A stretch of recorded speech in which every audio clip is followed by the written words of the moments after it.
Anoche leímos hasta el versículo 3.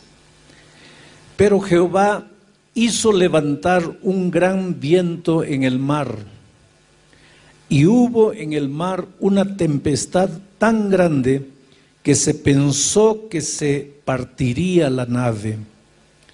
Y los marineros tuvieron miedo, y cada uno clamaba a su Dios. Y echaron al mar los enseres que había en la nave para descargarla de ellos. Pero Jonás había bajado al interior de la nave y se había echado a dormir. Y el patrón de la nave se le acercó y le dijo: ¿qué tienes, dormilón? Levántate, clama a tu Dios. Quizás Él tendrá compasión de nosotros y no pereceremos. Y dijeron cada uno a su compañero: venid y echemos suertes, para que sepamos por causa de quién nos ha venido este mal. Y echaron suertes, y la suerte cayó sobre Jonás. Entonces le dijeron ellos: decláranos ahora, ¿por qué nos ha venido este mal? ¿Qué oficio tienes? ¿Y de dónde vienes? ¿Cuál es tu tierra? ¿De qué pueblo eres? Y Jonás les respondió: soy hebreo y temo a Jehová, Dios de los cielos, que hizo el mar y la tierra. Y aquellos hombres temieron sobremanera y le dijeron: ¿por qué has hecho esto? Porque ellos sabían que Jonás huía de la presencia de Jehová, pues él se los había declarado. Y le dijeron: ¿qué haremos contigo para que el mar se nos acalme? Porque el mar se iba embraveciendo más y más. Y Jonás les respondió: tomadme y echadme al mar, y el mar se aquietará. Porque yo sé que por mi causa ha venido esta gran tempestad sobre vosotros.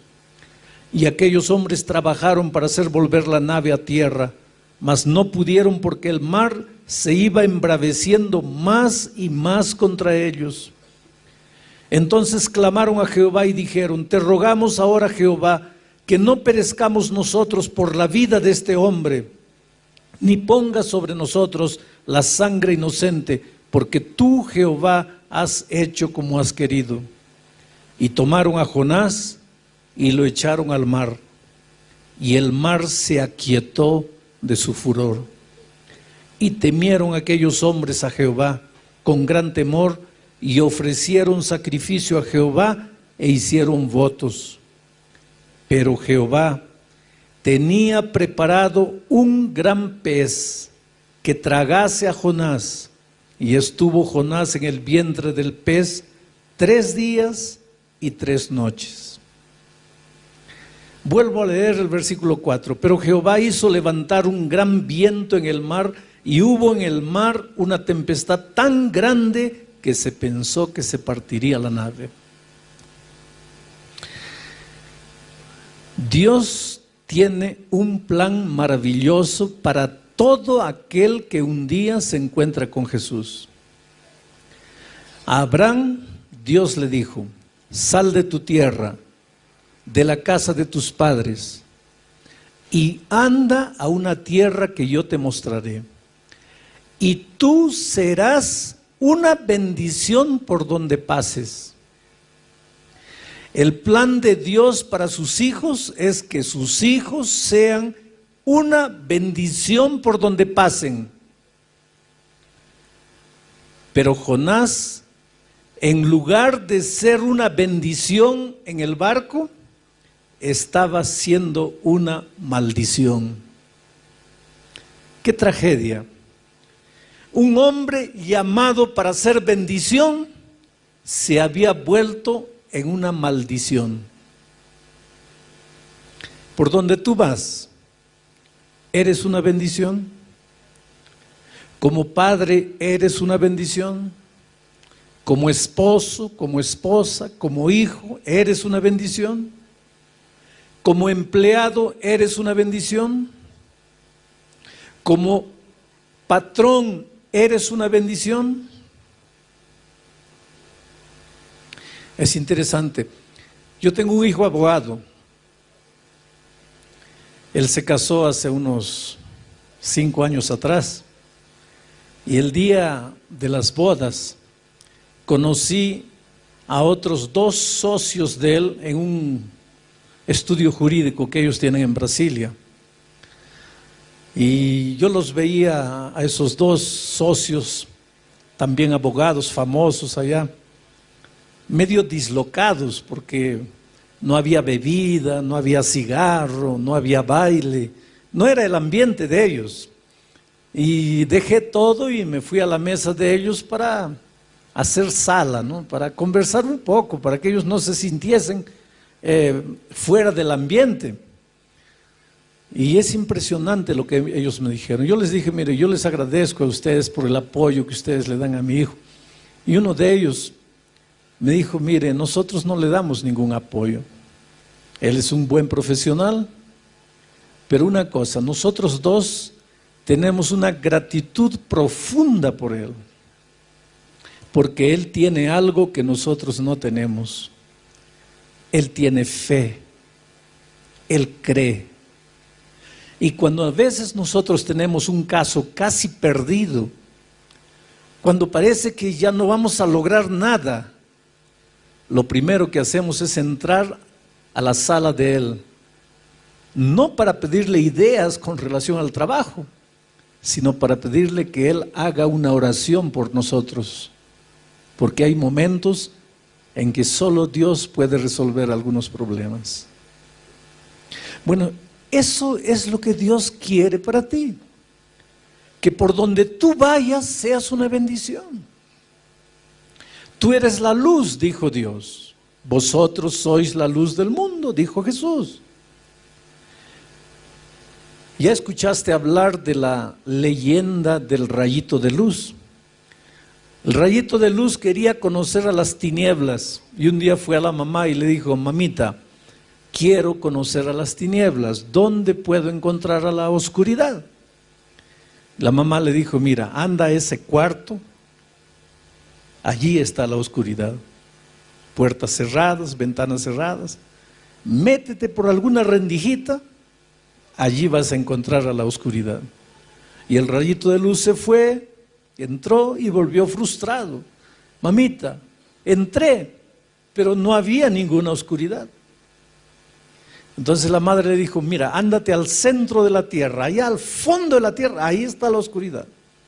Y el rayito de luz se fue allá y volvió triste. Mamita, tampoco encontré la oscuridad. Y la mamá lo mandaba para aquí, lo mandaba para allá y el rayito de luz volvía y le decía, mamá, no encuentro a la oscuridad. Y la mamá le dijo, mira hijito, nunca vas a encontrar a la oscuridad, porque por donde tú vayas, todo va a quedar iluminado, porque tú eres un rayo de luz. Oh querido, tú eres un rayo de luz. Tú naciste para ser una bendición.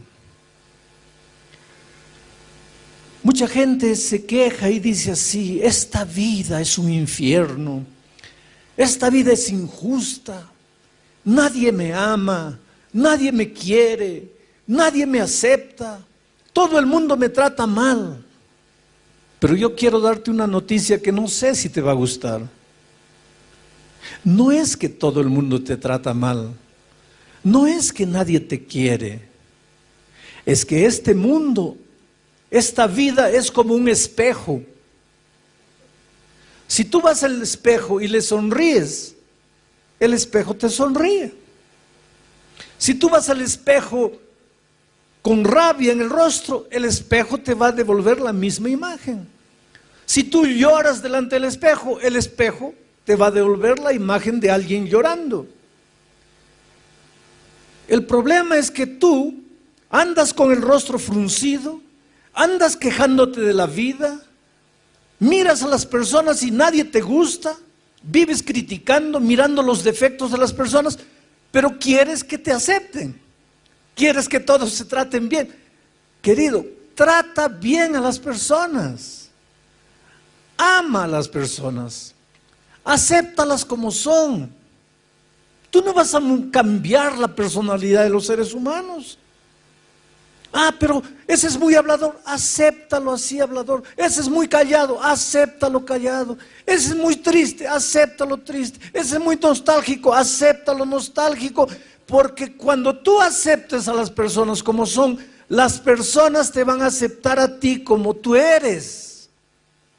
El problema es que nosotros queremos que las personas sean de la manera que nosotros queremos que sean. Pero si las personas cobran eso también de nosotros, ¿a dónde vamos? Jonás había nacido para ser una bendición, pero estaba haciendo una maldición. Y no estaba haciendo una maldición solo para la gente que estaba en el barco, estaba haciendo una maldición para sí mismo. Al escaparse de Dios, Jonás había perdido 4 cosas maravillosas. Y cada vez que tú no quieres compromiso con Dios, cada vez que tú corres de Dios, cada vez que tú te limitas a acompañar a Dios de lejos, pero no te acercas, no te comprometes, no te relacionas. Ahora mira, en los tiempos de Cristo, multitudes seguían a Jesucristo. ¿Cuántos comieron del pan en el milagro de la multiplicación de los panes y peces? Por lo menos unas 15,000 personas. Cuando crucificaron a Jesucristo, ¿dónde estaban esas 15,000 personas que comieron el pan que Jesús multiplicó? Es que eran personas que seguían a Jesús así de lejos, sin compromiso. Está distribuyendo pan, llego cerca. Está curando, voy allá. Está dando alguna bendición, corro, pero no quiero compromiso. Un paso siempre atrás. Siempre la humanidad fue así. Pero cuando tú vives distante de Jesús, cuando no quieres comprometerte, pierdes 4 cosas. Las 4 cosas que Jonás había perdido cuando decidió alejarse de Dios. En primer lugar, Jonás perdió su capacidad de orar. Perdió su capacidad de orar. ¿Recuerdas cuando leí el texto? Cuando la tormenta apareció, cuando el problema apareció, dice que cada uno de los marineros oraba a un Dios diferente. Cada uno tenía su Dios y cada uno clamaba a Dios. Yo creo que el jefe de los marineros convocó a una noche de oración especial, una reunión especial de oración para que Dios calme la tempestad. Y cada uno oraba a un Dios extraño. Ahora, la única persona que conocía al Dios verdadero, creador de los cielos y la tierra, dormía. Jonás, en la historia, es el primer cristiano que se durmió en una reunión de oración. Se bajó allá abajo y se echó a dormir. Si tú me haces una pregunta esta tarde, pastor, ¿cómo sé que me estoy alejando de Dios? Yo te respondo, cuando empiezas a perder tu capacidad de orar, cuando empiezas a orar poco, te estás alejando de Dios. Pero pastor, si el sábado estuve en la iglesia, no importa. Pero pastor, si yo soy anciano, no importa. Pero pastor, si yo pasé la lección de la escuela sabática, no importa. El hecho de que vienes a la iglesia no mide tu comunión con Dios. El hecho de que tienes un cargo en la iglesia no mide tu comunión con Dios. Lo que mide tu comunión con Dios es tu capacidad de orar. Y la primera evidencia de que te estás alejando de Dios es que te da menos y menos ganas de orar. Y cuando tú no oras puedes estar en la iglesia, pero estás solo en la vida. Y cuando la tormenta viene, ¿qué haces? ¿A dónde vas? Cuando están demitiendo de la empresa a todos los empleados y tu nombre está en la lista, ¿qué haces?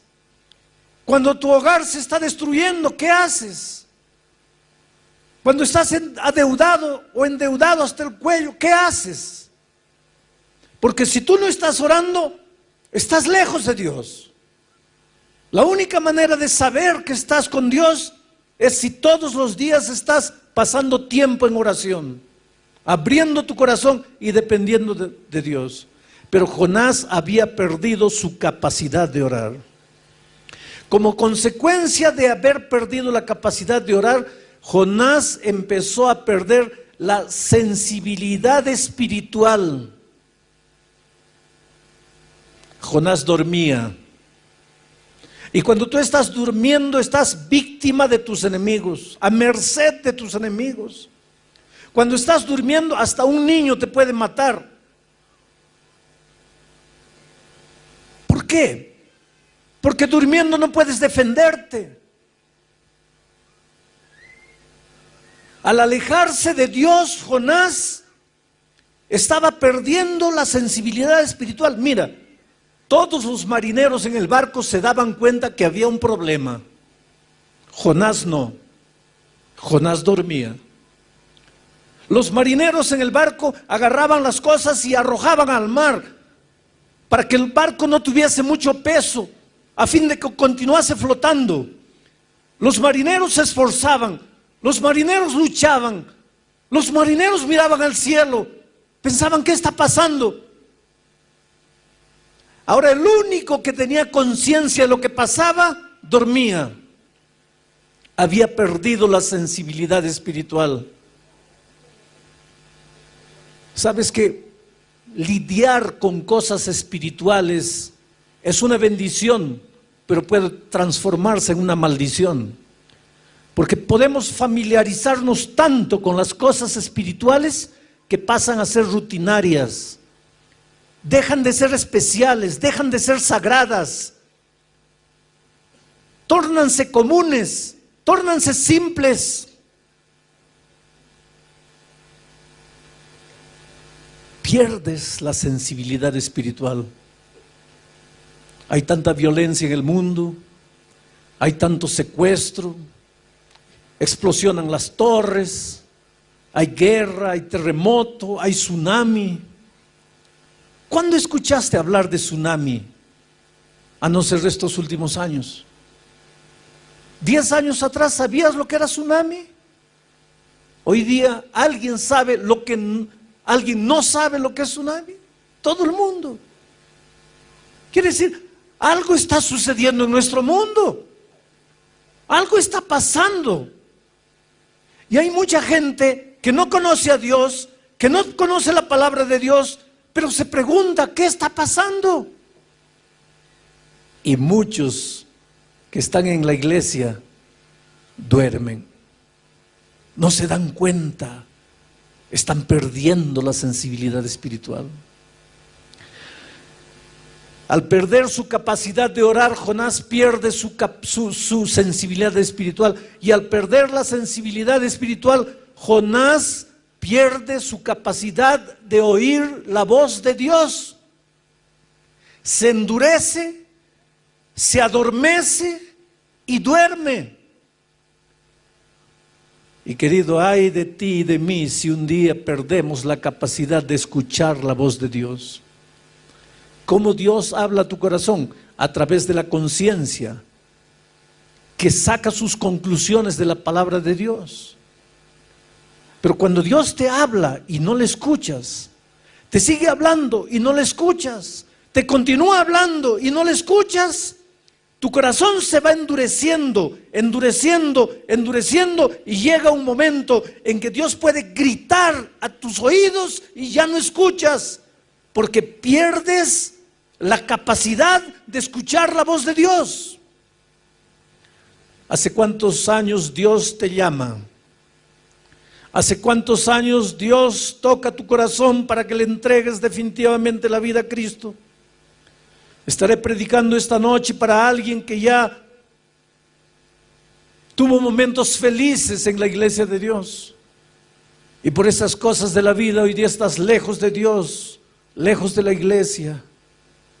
¿Cuántas veces Dios te ha llamado? ¿Cuántas veces Dios ha tocado tu corazón? ¿Cuántas veces en medio de la noche el Espíritu te ha incomodado? ¿Cuántas noches de insomnio has tenido? Porque la voz de Dios te atormenta. Pero si tú no le haces caso, y no le haces caso, y no le haces caso, llega un momento en que tu corazón se endurece y pierdes la capacidad de escuchar la voz de Dios. Ahora veamos cómo las personas tratan de resolver el problema que había aparecido aquella noche. Estaban en medio de una noche oscura y un mar embravecido. Cada uno clama a su Dios. Y después de clamar a Dios, todos los que estaban en el barco tratan de resolver el problema.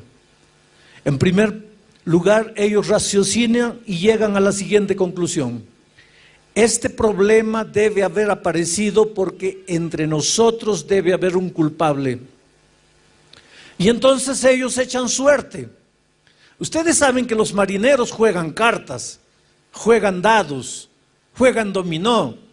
Los marineros pasan el tiempo con ese tipo de juegos de azar. Y los marineros aquella noche trataron de descubrir quién era el culpable, utilizando las herramientas que tenían en sus manos, utilizando las cosas que ellos conocían. Echaron mano del juego de azar. No es que la Biblia apruebe el juego de azar. Lo que la Biblia está mostrando es que cuando el ser humano está en problemas, trata de resolver sus problemas con lo que tiene en la mano. Ni que para eso tenga que entrar en la tradición humana que no tiene base científica ninguna. Ponte a pensar en nuestros días. La humanidad inconscientemente sabe que este barco está en peligro. La humanidad inconscientemente sabe que la embarcación llamada tierra está corriendo peligro. Y cada uno trata de resolver el problema.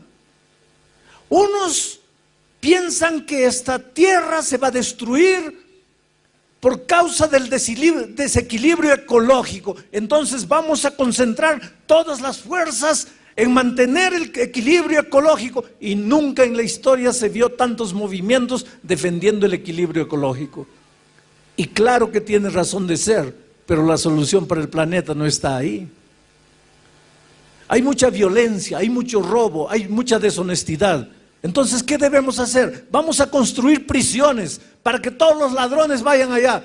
Ahora, querido, si todos los ladrones tuviésemos que ir a la prisión, no quedaría nadie afuera, porque el problema no está afuera, el problema está en el corazón humano.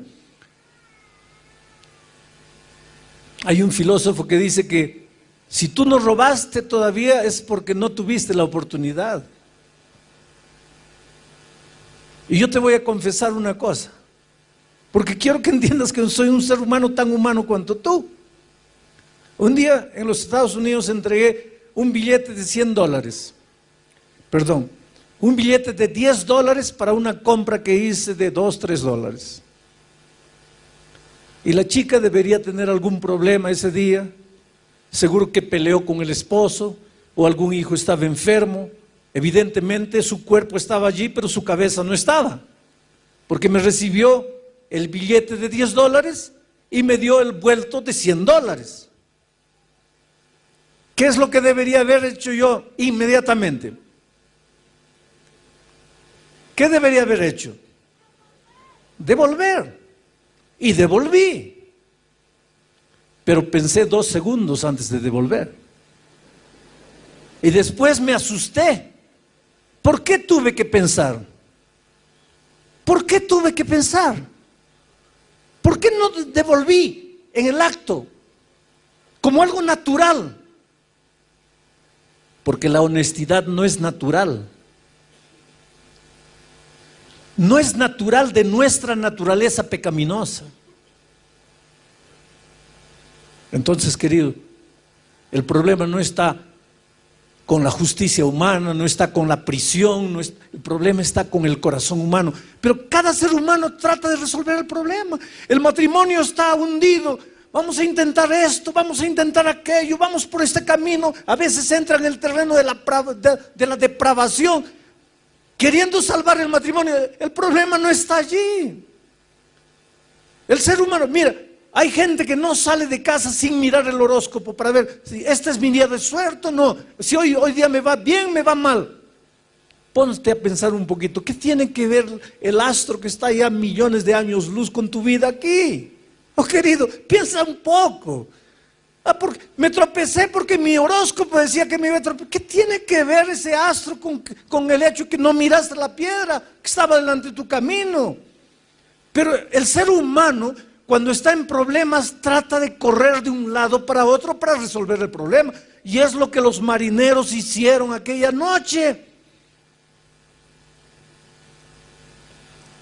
Lo que estaba en las manos eran las cartas y comenzaron a echar suerte. Y te digo una cosa, cuando los seres humanos son sinceros,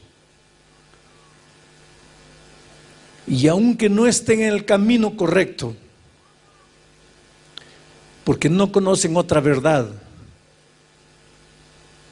Dios puede manifestarse a ellos. Y fue lo que sucedió aquella noche, porque la suerte cayó a Jonás. Y ahora los marineros fueron a Jonás y le preguntaron: ¿qué hiciste? ¿Por qué nos trajiste esta maldición? Ahora miren la actitud de Jonás. Jonás pensaba que la solución para los problemas estaba en las manos del propio ser humano. Jonás llegó a la siguiente conclusión: yo pequé, yo traje este problema, yo traje esta maldición, entonces yo voy a pagar por lo que hice. Arrójenme al mar, y cuando yo me muera, ustedes se van a quedar en paz. Jonás era un profeta de Dios.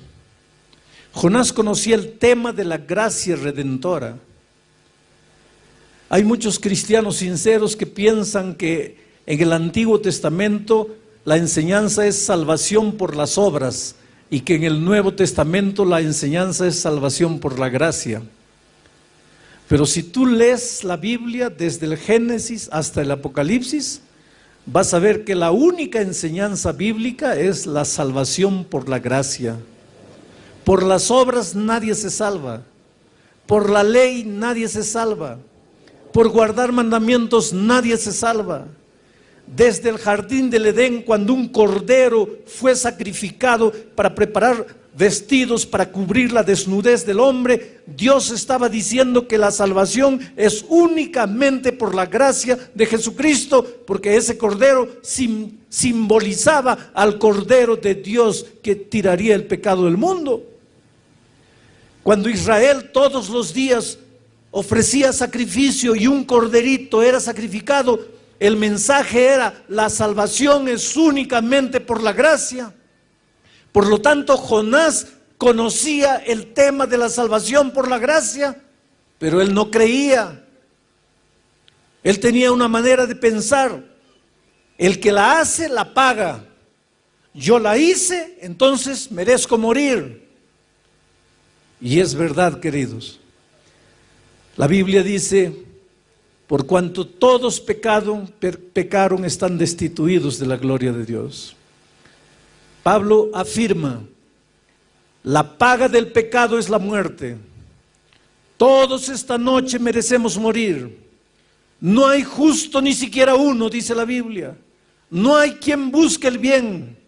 Está en nuestra naturaleza el pecado. Nuestra inclinación natural es hacia el mal. Por lo tanto, aquí nadie tiene derecho de ser salvo. La salvación no es por derecho. La salvación no es por merecimiento. La salvación no es porque has hecho alguna cosa buena. La salvación no es por puntos que ganaste. La salvación no es una medalla de honra que recibes. La salvación es únicamente por la gracia de Cristo, porque Él te ama, a pesar de lo que has hecho, a pesar de tu pecado, a pesar de la vida que has vivido, a pesar de que creas o no creas. Dios te ama y quiere salvarte. Pero Jonás no entendía eso. Por ejemplo, cuando Jonás decidió escaparse de la presencia de Dios, fue porque Dios le dijo: levántate, ve a Nínive y profetiza. Y Jonás, más adelante vamos a ver eso, le dice a Dios: yo hubiera ido a Nínive a profetizar si yo hubiera sabido que tú los ibas a destruir. Pero Dios, yo te conozco y yo sé que si yo predicaba en Nínive, los ninivitas se iban a arrepentir y tú los ibas a perdonar. Y en mi opinión, esa gente no merece perdón. Por lo tanto, yo me escapé. Yo no fui a Nínive porque tú no ibas a cumplir con tu palabra. Y ahora, cuando Jonás le dijo a los marineros: arrójenme al mar, y los marineros lo arrojaron al mar, yo imagino la escena, déjenme imaginar. Jonás dando vuelta en el agua antes de hundirse. Las ondas como un remolino tratando de hundirlo. Y Jonás ya solo con la cabeza para afuera, mirando al cielo y diciéndole a Dios: ¿está viendo, Señor? Es así que se trata al pecador. Pecó, murió. Pero los ninivitas pecaron y yo sé que tú los ibas a perdonar. Entonces yo te estoy dando una clase de teología. Yo te estoy dando una lección de salvación. Es así que se trata al pecador. Oh, querido, es realmente así que se trata al pecador. Pero no es así que Dios trata al pecador. Porque si Dios te tratase como tú mereces, ¿dónde estarías tú? Si Dios me tratase a mí como yo merezco, ¿dónde estaría yo? Los marineros clamaron a Dios antes de arrojar a Jonás y le dijeron: Señor, no queremos morir por causa de la vida de un inocente. ¿Inocente? ¿Jonás era inocente? Jonás murió, o posiblemente moriría, pero no estaba muriendo por los marineros. Los marineros eran los inocentes. Jonás estaba muriendo por su propia culpa. Diferente de Jesús, que cuando murió en la cruz del Calvario, no estaba muriendo por él, porque Jesús sí era inocente. Él sí estaba muriendo por los pecadores. Él estaba muriendo por mí. Por eso, toda la eternidad no será suficiente para que yo pueda agradecer el amor maravilloso de Jesucristo. Y Jonás desapareció en las aguas. Todo el mundo pensó que había muerto. Y ahora entro a la parte final del texto de esta noche. El último versículo del capítulo 1 dice así: pero Jehová tenía preparado un gran pez. El problema del pecado a Dios no lo agarró por sorpresa. Desde la eternidad Dios ya tenía el plan de salvación preparado. Dios había preparado un gran pez. Ese pez recibiría a Jonás, lo sacaría de las profundidades del mar, lo llevaría a la playa y lo dejaría salvo allí. Tú y yo somos Jonás. Por nuestros pensamientos, por nuestros sentimientos, por nuestras actitudes, nosotros merecemos el fondo del mar, el fondo del pecado, el fondo de la muerte. Pero así como Dios tenía preparado un gran pez para salvar a Jonás, en el maravilloso plan de salvación, Dios tenía preparado una cruz, y en esa cruz murió Jesucristo. Esta noche Estaba en el camarín y hay una señora llamada Verónica que todas las noches cuando llego me recibe en el camarín con todo cariño, tiene un agua caliente, trata de hacer mi estada en el camarín lo más confortable. Esta noche le pregunté, ¿quién eres tú?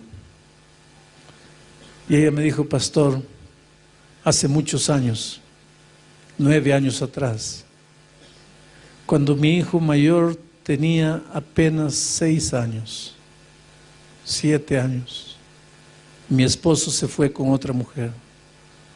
Nunca más lo vi, me dejó con 3 hijos, sola para criar 3 hijos. Y un día tuve ganas de morir. Quise quitarme la vida. Estaba en el fondo del pozo, estaba destruida. La vida no tenía sentido.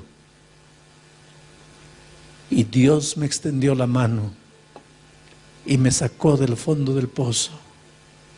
Y hoy día mis hijos ya empiezan a crecer. Mi hijo mayor ya tiene 16 años y yo estoy aquí amando a Jesús con todo mi corazón, tratando de servir. De dolor, de dificultad.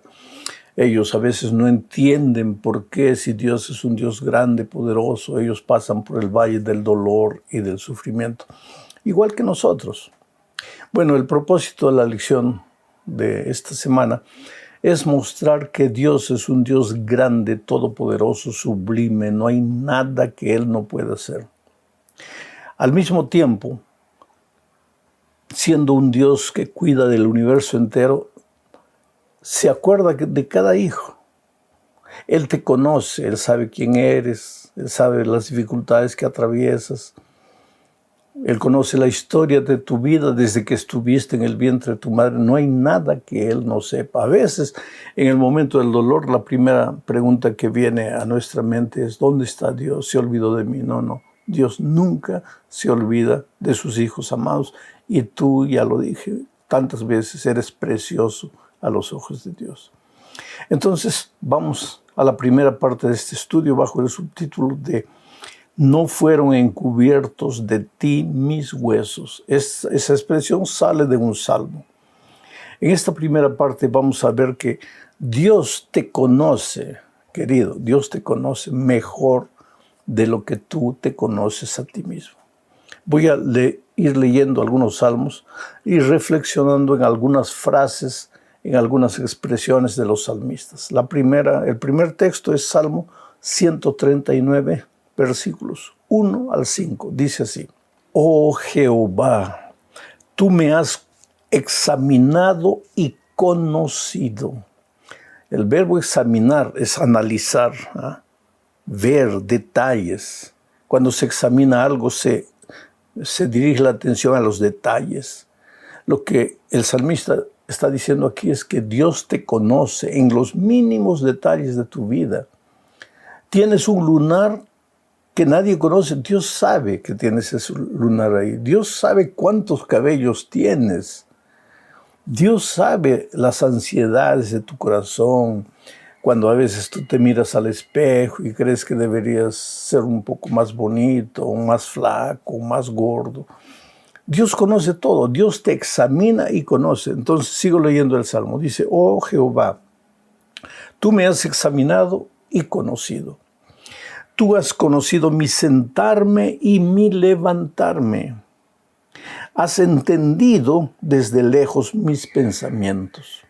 Esta frase me impresiona. Has entendido desde lejos mis pensamientos. No es por el hecho de que Dios está en los cielos, de que físicamente puede haber distancia. No es por eso que Él no comprende. Él no solo conoce lo que piensas, sino que Él entiende por qué a veces piensas lo que piensas. Él entiende por qué a veces tú haces lo que haces. Alguna vez has hecho algo y después dices, pero yo no debería haber hecho.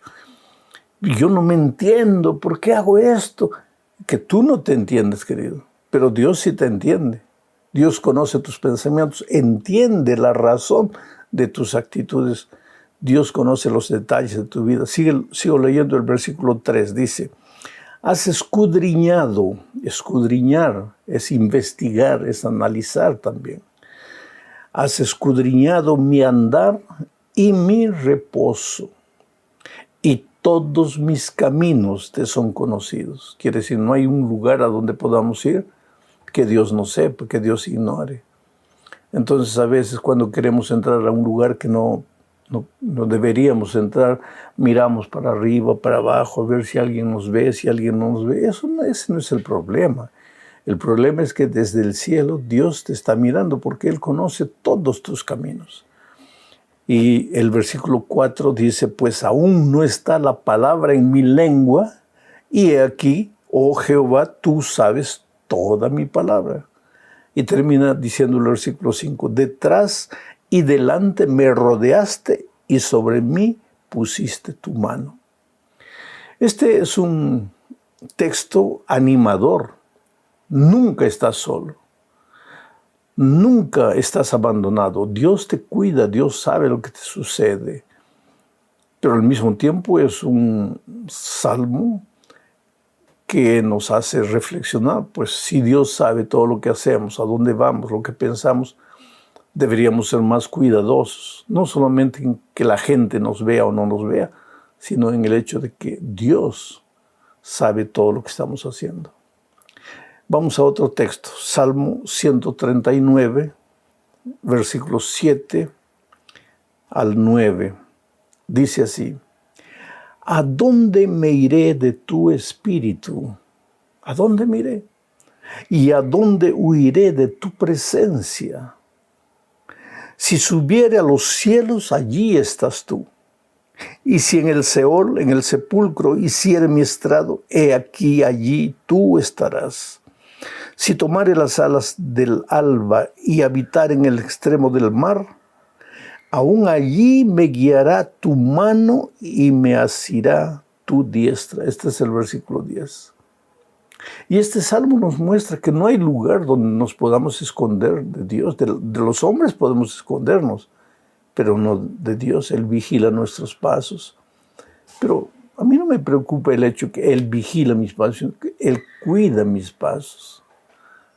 Él está listo a socorrerme. Pero por otro lado, estos textos nos muestran la responsabilidad que tenemos de vivir una vida coherente, porque Dios sabe todo lo que hacemos y no hay un lugar donde podamos escondernos de Él.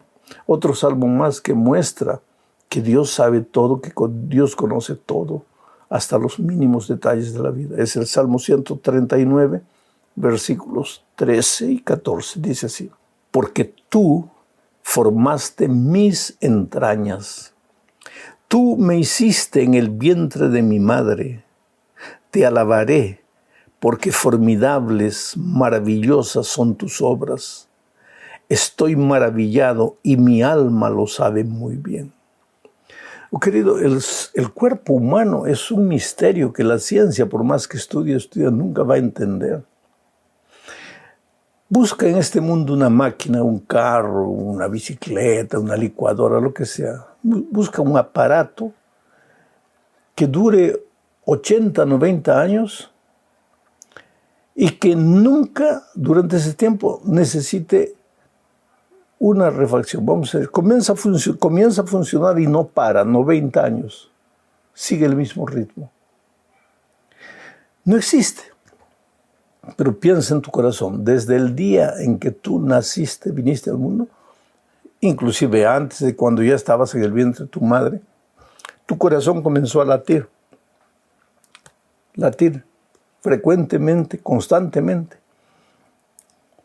80, 90 años. Cuando mueres, para.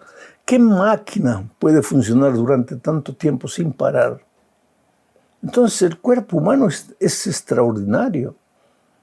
Dios nos ha hecho de una manera sabia, y lo que el salmista dice aquí es que cuando estabas en el vientre de tu madre, mientras tú te ibas desarrollando, en realidad Dios te iba formando.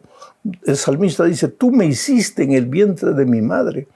Te alabaré porque formidables, maravillosas son tus obras. ¿A qué obra se refiere? A su propio cuerpo, a su propio ser. ¿Cómo hizo tu cabeza? ¿Cómo hizo los nervios, las terminaciones nerviosas? ¿Cómo dio origen a tus emociones, a tus sentimientos? No, el cuerpo humano es un misterio. Ahora, lo que importa no es lo que Dios puede hacer o es capaz de hacer, las maravillas que Él es capaz de hacer, sino que ese Dios grandioso, extraordinario, te ama como si tú fueras la única persona que existes en este mundo.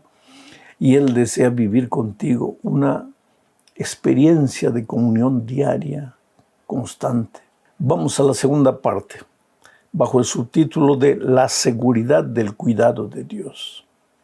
Es que ese Dios grandioso que te formó en el vientre de tu madre, ese Dios que sabe todo, que conoce tus caminos, ese Dios del cual tú no te puedes esconder yendo a cualquier lugar en este mundo.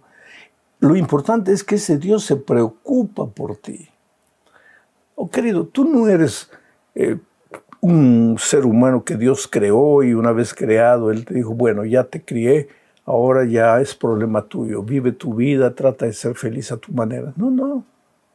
Cuando Él te creó, Él te entregó un manual, que es la Sagrada Escritura, el manual de la felicidad. Y Él se preocupa en que tú sigas las instrucciones del manual para que seas feliz. Dios quiere que tú seas feliz. Es que nosotros somos independientes desde la entrada del pecado, independientes por naturaleza y queremos encontrar nuestros propios caminos. Y muchas veces nos causamos dolor, nos provocamos tristeza. Y como siempre digo, ojalá que nos trajéramos tristeza solo a nosotros. Lo peor es que traemos dolor y tristeza a las personas que amamos y que a veces no tienen culpa de nuestras tristes decisiones. Leo el Salmo 40, versículos 1 al 3. Dice así: pacientemente esperé a Jehová, y se inclinó a mí y oyó mi clamor. Ese pacientemente esperé a Jehová, esa expresión pacientemente, a mí me impresiona porque Dios sabe que para que tú puedas ser feliz, necesitas desarrollar la paciencia. El salmista dice, pacientemente esperé a Jehová.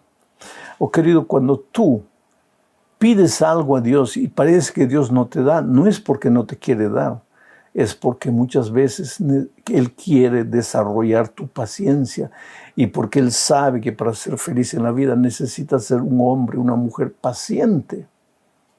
Sigo el versículo 2, dice, y me hizo sacar del pozo de la desesperación, del lodo cenagoso, puso mis pies sobre peña y enderezó mis pasos. Cuando el salmista dice aquí que Dios lo sacó del pozo del lodo cenagoso, no está hablando del pozo de la miseria, de esta vida, simplemente de las circunstancias difíciles, de las pruebas, de las maldiciones, de las persecuciones, de las agresiones de las personas. Tal vez tú estés pidiendo que Dios te libre de esas cosas, pero mira lo que el salmista dice, y me hizo sacar del pozo de la desesperación. Oh, querido, el verdadero pozo en el que estás hundido es la desesperación. Después vienen todas las otras consecuencias. Te metes en deudas. ¿Por qué una persona se mete en deudas? ¿Por qué una persona gasta más de lo que debe gastar? Ah, dirás necesidad. No, querido. Nosotros los seres humanos inventamos necesidades. Pero hay una cosa básica. No se puede gastar más de lo que se tiene. Mas a veces el vacío del corazón, la desesperación, el sentir que falta algo, compras una cosa, compras la otra cosa, vives comprando por aquí, y tú le pides a Dios que te salve de las deudas, y Dios no te va a salvar de las deudas, dice el salmista aquí, te va a sacar del pozo de la desesperación, va a llenar tu corazón, y una vez que esté lleno tu corazón, pues ya no vas a tener necesidad de meterte en deudas. Y así viene también con los otros problemas. ¿Por qué vives lleno de enemigos? ¿Por qué te haces enemigo de todo el mundo, peleas en la casa, peleas en el trabajo, peleas en la calle, peleas. Tu corazón está vacío, eres un corazón desesperado. Y cuando tú le pides, Señor, ay, quisiera vivir en paz con todos, ¿qué hace Dios? Te saca del pozo de la desesperación. Y ahí tú empiezas a tener buenas relaciones con todas las personas. El versículo 3 de este salmo dice, puso luego en mi boca cántico nuevo. Alabanza a nuestro Dios. Verán esto muchos y temerán y confiarán en Jehová. Qué cosa maravillosa cuando el Señor Jesucristo te saca del pozo de la desesperación, cambia tu ser, coloca paz en tu corazón, vives una vida de paz, de armonía, de amor con todos, de tal manera que las otras personas ven tu vida transformada y empiezan a confiar en Dios por tu testimonio. Eso es lo que Dios quiere hacer por ti. Leo un texto más para esta parte, Salmo 121, 6 al 8. Dice, el sol no te fatigará de día, ni la luna de noche. Jehová te guardará de todo mal, Él guardará tu alma. Jehová guardará tu salida y tu entrada, desde ahora y para siempre. Esta parte estaba hablando del cuidado de Dios. Ese Dios que te conoce, ese Dios que te formó en el vientre de tu madre, se preocupa por ti, quiere cuidarte, quiere hacerte feliz, quiere sacarte del pozo de la desesperación y quiere vigilar tus pasos de día y de noche, cuando salgas, cuando entres, cuando estés viajando, cuando estés caminando por la calle. Él y sus ángeles estarán cuidando y protegiendo tu camino. Vamos a la tercera parte, bajo el subtítulo, el Señor es un refugio en la adversidad. Leamos Salmos 17, 7 al 9. Dice así, muestra tus maravillosas misericordias, tú que salvas a los que se refugian a tu diestra, de los que se levantan contra ellos. Guárdame como la niña de tus ojos, escóndeme bajo la sombra de tus alas, de la vista de los malos que me oprimen, de mis enemigos que buscan mi vida. Este clamor de alegría del salmista, oh Señor, escóndeme debajo de tus alas. Mira la figura poética. La gallina protege a sus pollitos debajo de las alas. Dice el salmista, Dios Señor, escóndeme debajo de tus alas. Guárdame como la niña de tus ojos. Tú sabes que cuando viene algún peligro, lo primero que tú haces instintivamente es fechar los ojos para guardar la niña de tus ojos, que son valiosísimos. Pues tú eres la niña de los ojos de Dios. Ay de aquel que se atreva a tocarte.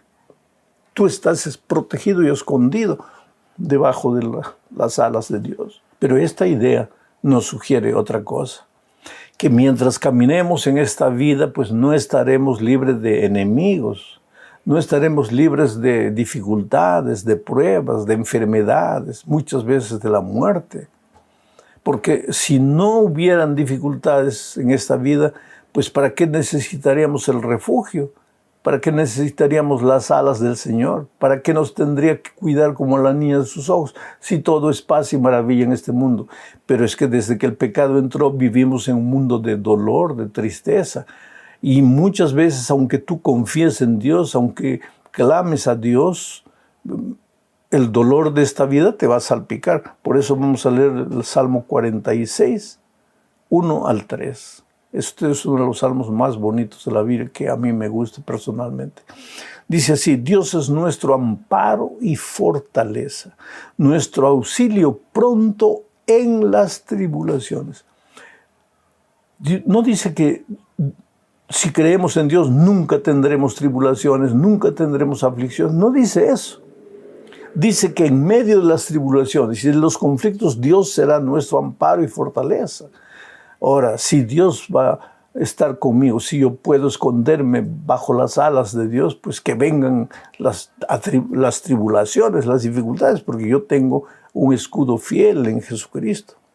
El versículo 2 dice, por tanto, ya que Él es nuestro amparo y fortaleza, por tanto no temeremos, aunque la tierra sea removida, y se traspasen los montes al corazón del mar, aunque bramen y se turben sus aguas y tiemblen los montes a causa de su braveza. Pues que caiga la montaña, que se abra la tierra, que venga el terremoto, el huracán, la hinchante, que vengan los aluviones, que vengan las dificultades financieras, físicas, emocionales. Tú estás seguro porque tienes un Dios todopoderoso que conoce todo, que sabe todo, que puede todo y que te ama y que desea vivir una vida de comunión contigo. Vamos a la cuarta parte. Defensor y libertador. Él no es solamente nuestro protector, también es nuestro defensor y libertador.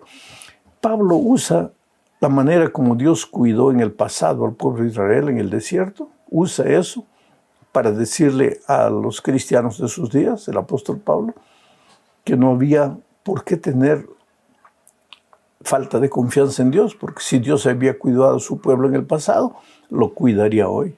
Dice primera a los Corintios 10, 1 al 4, lo siguiente.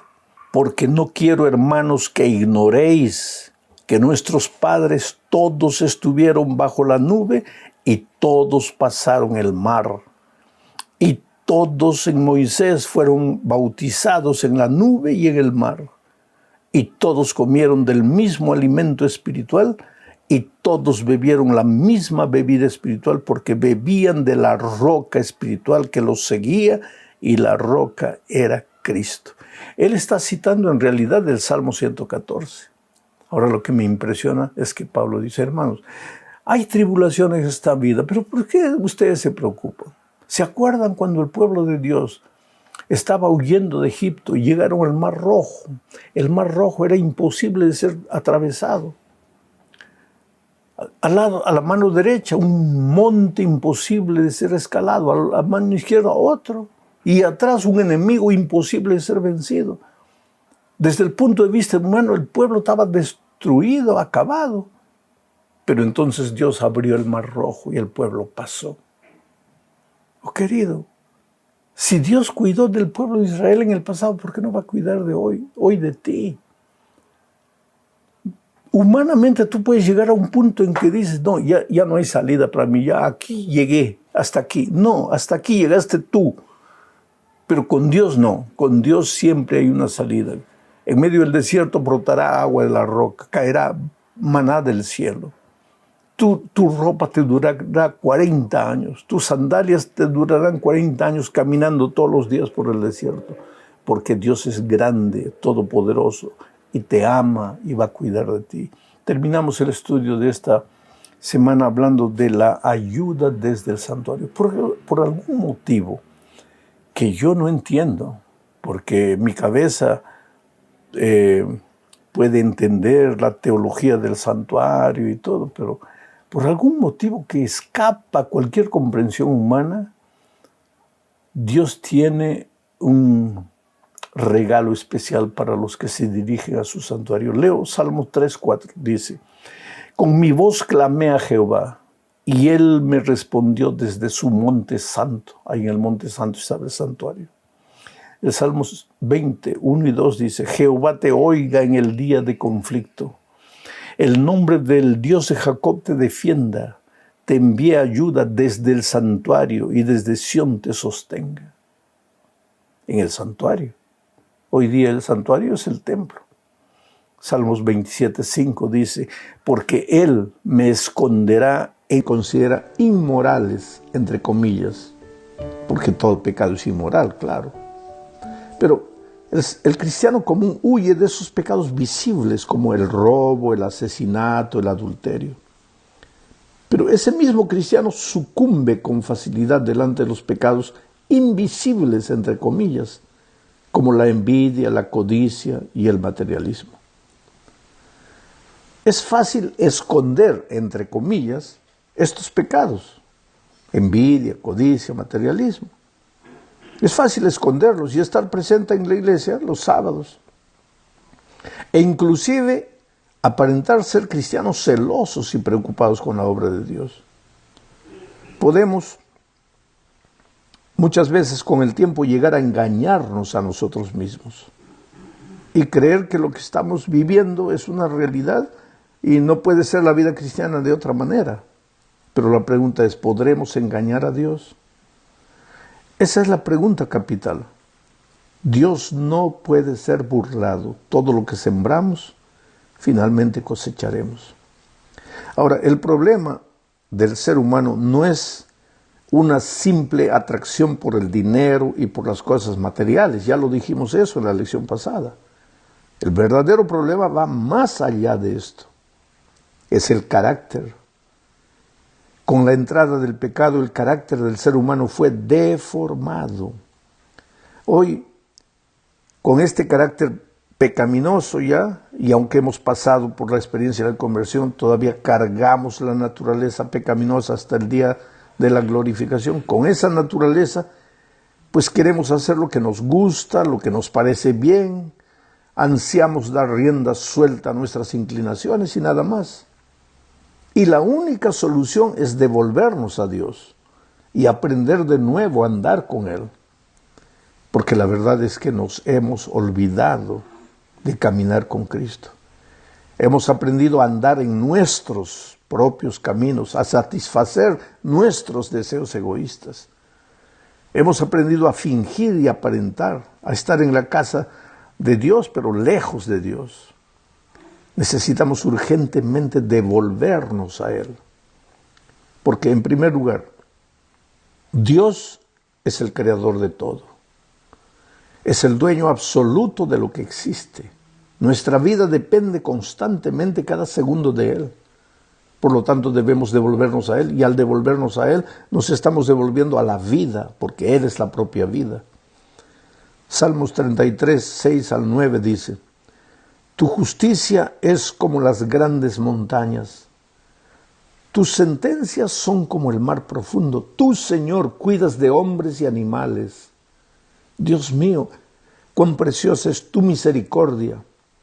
La humanidad se acoge a la sombra de tus alas. En tu templo se sacian de ricos alimentos. Tú apagas su sed en un río de aguas deliciosas. En ti se halla el manantial de la vida y por tu luz podemos ver. Ah, mi amigo, de acuerdo con este texto, Dios es el creador de todo lo que existe. Y es el sustentador, también el mantenedor. Ahora, todo lo que existe y que Él creó es bueno. Y si todo lo que Él creó es bueno, pues no podría haber creado cosas malas. Por lo tanto, las cosas materiales en sí mismas no son malas. Algunas religiones enseñan que el mundo material y la materia misma son malos o malvados y que solo las cosas espirituales son buenas. Pero la Biblia enseña que Jesús creó todo. ¿Cómo entonces podría ser malo? Lamentablemente el pecado entró a este mundo y pervirtió el carácter del hombre. Ese hombre pecador es el que le da un uso perverso a las cosas buenas que Dios originalmente creó. Ese uso perverso es malo, pero la cosa es buena.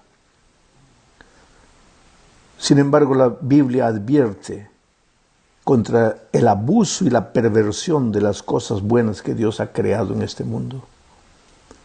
No advierte contra las cosas en sí, sino contra el uso pervertido, desfigurado de las cosas buenas.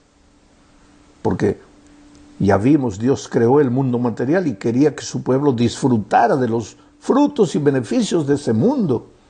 En Deuteronomio 26:11 dice: y te alegrarás con todo el bien que Jehová tu Dios te haya dado a ti y a tu casa. Así tú, como el levita y el extranjero que está en medio de ti, te alegrarás con el bien que Dios te ha dado, que Dios te ha confiado. Ese es el plan de Dios para sus hijos.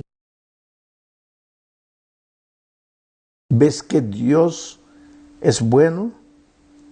Creó cosas buenas y las puso al alcance del ser humano para que disfrutara de ellas.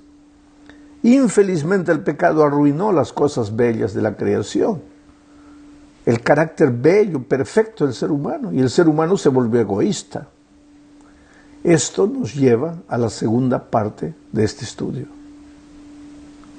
Aquí veremos que Dios podría habernos abandonado a nuestro triste destino, pero no lo hizo, sino que Él se hizo hombre, tomó nuestra naturaleza humana y vino a este mundo a buscarnos y a enseñarnos a andar de nuevo con Él. Ahora, mi amado, la encarnación es un misterio que la mente humana jamás entenderá. Como un Dios eterno se hizo hombre en la persona de Jesucristo. Nunca lo entenderemos, pero hay muchas cosas en esta vida que no entendemos y aceptamos. Yo no entiendo cómo un avión tan pesado puede volar por el aire. No lo entiendo, pero me monto al avión y viajo. Entonces en esta vida no necesito entenderlo todo para creer y para confiar. No vas a entender nunca cómo un Dios eterno se hizo hombre. Pero Él se hizo hombre, vino y murió. Hay que confiar y hay que creer. Eso es lo que ocurrió. Dios se hizo hombre. Y esto sucedió por amor. Fue su amor infinito que llevó a Dios a enviar a su Hijo a este mundo. Eso es lo que dice Juan 3:16. Porque de tal manera amó Dios al mundo que ha dado a su Hijo unigénito, para que todo aquel que en Él cree no se pierda, sino que tenga vida eterna. Piensa un poco en lo que dice aquí. Porque de tal manera amó Dios al mundo. No dice solo amó a los que creyeron, no dice solo amó a los buenos, dice amó al mundo, a todos los seres humanos. Por eso ha dado su Hijo para todos los seres humanos.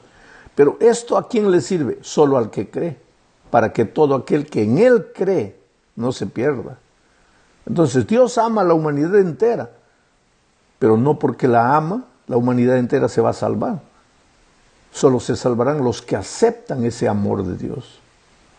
Ahora, lo que se destaca en este texto es el amor de Dios. Oh querido, Dios te ama. Desea vivir contigo la más bella historia de amor. Él no desea apenas tu servicio o tu obediencia. Él desea tu corazón. Por eso en Proverbios 32:26 dice: Hijo mío, entrégame tu corazón y no apartes la mirada de mis caminos. ¿Ves? Primero tu corazón, después tu obediencia. Es como si Dios dijera: hijo, tu obediencia solo me interesa si es el resultado de tu amor por mí. Si no, no la quiero. Por eso en Isaías 29:13, el Señor se queja de Israel. Dice: este pueblo se acerca a mí con la boca, me honra con los labios, pero su corazón está lejos de mí. El temor que de mí tiene no es más que un mandamiento humano que le ha sido enseñado. ¿Te das cuenta? Gente que está en la iglesia aparentemente cumple todo lo que se le ha enseñado, pero no ama al Señor. Un ejemplo de eso es el joven rico. Yo siempre digo que nadie guardaba los mandamientos mejor que el joven rico, porque el joven rico se atrevió a mirar al propio Señor Jesucristo en los ojos y decirle: todo eso yo guardo desde que soy un niño. Y sin embargo, aunque cumplía todo, guardaba todo, y ninguna junta de iglesia disciplinaría a ese muchacho, era el miembro de iglesia perfecto, su corazón estaba lejos de Dios, porque no amaba a Jesús. En su corazón estaba el dinero, el amor al dinero. Él amaba el dinero, no amaba a Jesús. Esa es la tragedia. Cuando los diezmos no aumentan en la iglesia, nosotros no tenemos que preocuparnos porque no aumenta el diezmo. Tenemos que preocuparnos porque ese pueblo está en la iglesia, pero no cultiva con Jesucristo una relación de amor. En la tercera parte de esta lección, pensamos de nuevo en el amor de Dios. ¿Por qué Jesús vino a morir en la cruz? Es que todos nosotros habíamos pecado y estábamos condenados a muerte. Y moriríamos irremediablemente si Jesús no viniera. Entonces, ¿qué hizo Jesús? Dejó todo en el cielo y vino aquí a pagar el precio de nuestro pecado. Ahora, si nosotros creemos en lo que Jesús hizo en nuestro favor, nosotros le pertenecemos. Somos suyos. Nuevamente la mente humana no va a entender esto. Nosotros habíamos vendido nuestra vida al diablo. Habíamos entrado en el territorio de la muerte. Estábamos condenados. Y no era una muerte instantánea, era una muerte en gerundio, morir muriendo. Íbamos a morir todos los días, poco a poco. La familia muere, la vida financiera muere, la vida profesional muere, nuestros valores, nuestras virtudes mueren, vamos muriendo lentamente. Era una muerte que finalmente terminaría con la muerte eterna, pero Dios nos amaba tanto que envió al Señor Jesucristo a esta tierra. Y Él sufrió, cargó encima de Él nuestros pecados, nuestras miserias. Él sufrió la muerte que nosotros teníamos que morir y ahora nos ofrece su vida. Yo te pregunto, lo mínimo que nosotros podríamos dar a Jesús no es nuestro corazón. No es decir, mira Señor, yo no soy nada, yo no soy nadie, pero te amo por todo lo que hiciste por mí, porque de otra manera yo estaría perdido. Ahora, esto nos lleva a la siguiente parte del estudio. Nosotros somos 2 veces deudores de Dios. Le pertenecemos a Dios primero por creación y le pertenecemos también por redención. Para que entiendas esto, te voy a contar una historia que hace muchos años cuento en mis predicaciones. Pedrito era un niño pobre, dice la historia, que encontró un pedazo de tronco y con eso preparó un barco, construyó con un cuchillo, diseñó un barco, hizo un barquito de juguete de madera. Y todos los días iba al río, soltaba el barco ahí arriba y después corría él por la orilla, esperaba su barco abajo. Esa era su manera de divertirse, de recrearse. Jugaba de esa manera. Un día soltó el barco allá arriba, corrió por la orilla, esperó allá abajo y el barco no llegó. Entonces fue subiendo ya por la orilla, mirando para todos los lados. Llegó al lugar donde soltó el barco y el barquito no estaba más. Corrió más abajo, buscó por un lado, vio si el barco se había atracado en alguna piedra, algún palo, por ahí. Nada, el barco desapareció, simplemente desapareció. Y pues lógico, se quedó triste. Primero, porque él había hecho ese barco con sus propias manos. Segundo, porque ese era su único juguete. Él amaba ese barquito. El domingo, la mamá lo llevó a la feria de la ciudad. Él estaba caminando ahí, entre los productos que se vendían, y de repente vio a un hombre alto que vendía juguetes usados. Fue para ver, y ahí entre los juguetes usados estaba su barquito. Y él agarró el barco, y el hombre le dijo, ¿qué pasa? Cuesta $20, tienes que pagar. Pero no, ¿cómo $20? Yo no tengo dinero. ¿Y este barco es mío? No, habrá sido tuyo un día, pero ahora es mío, me pertenece. Y si tú lo quieres de vuelta, yo te lo vendo. $20, para Pedrito era mucho dinero. La historia dice que él fue durante la semana, le pidió al hombre, por favor no lo venda a nadie, yo el próximo domingo vengo y compro el barco.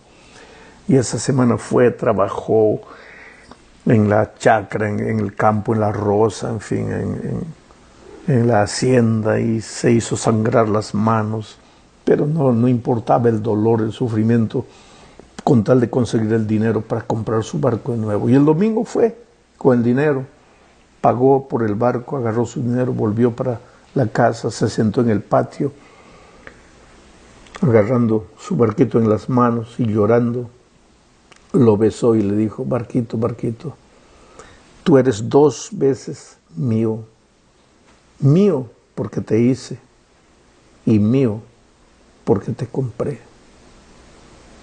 Y esa es la realidad, querido. Nosotros somos 2 veces del Señor Jesucristo. Somos de Él porque Él nos hizo.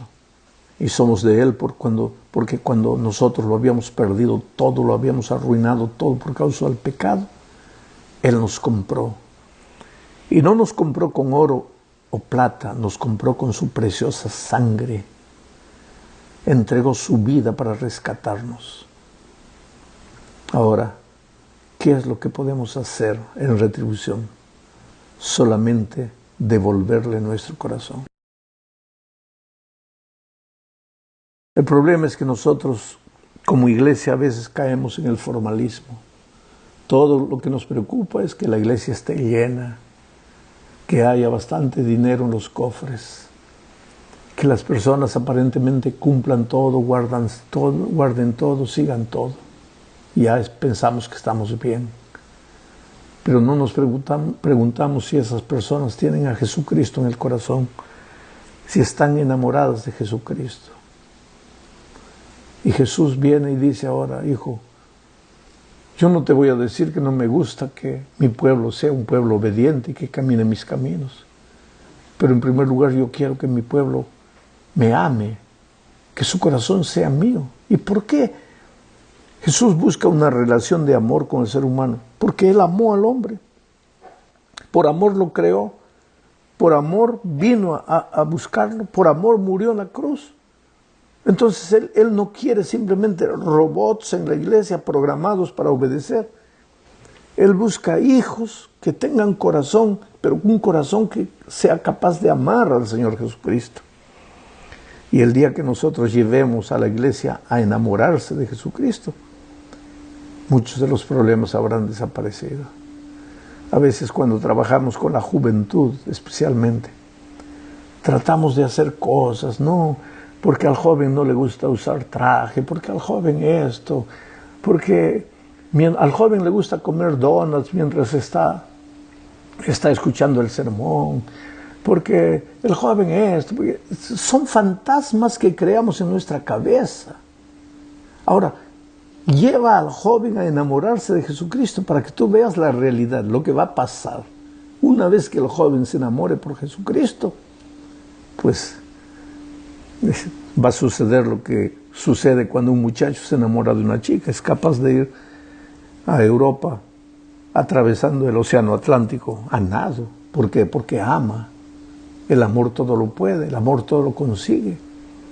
El gran problema en la iglesia es llevar a cada miembro de iglesia a enamorarse de Jesucristo, a vivir con Jesús, a permanecer con Jesús.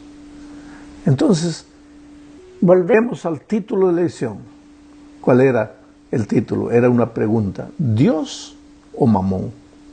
Mamón era el dios del dinero en aquellos tiempos, el dios de las cosas materiales, de los placeres.